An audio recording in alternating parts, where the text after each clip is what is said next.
येवला तालुक्यातील पिंपळगाव लेप ते शिरसगाव लौकी या महत्त्वाच्या रस्त्याची अत्यंत दुरवस्था झाल्याने स्वाभिमानी शेतकरी संघटना आणि ग्रामस्थांनी आक्रमक भूमिका घेतली आहे।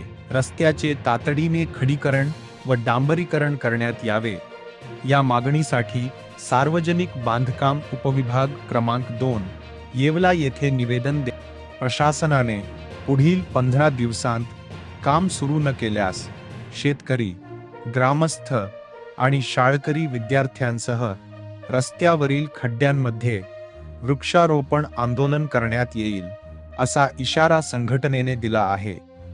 या रस्त्यावरून परिसरातील शेतकरी आपला शेतीमाल बाजार समितीत घेऊन जातात, मात्र गेल्या अनेक वर्षांपासून रस्त्याचे ना डांबरीकरण झाले ना खडीकरण। परिणामी रस्त्यावर मोठमोठे खड्डे पडले असून पावसाचे पाणी साचल्याने यामुळे शेतीमालाचे नुकसान होत असून शाळकरी विद्यार्थ्यांनाही मोठा त्रास सहन करावा लागत आहे।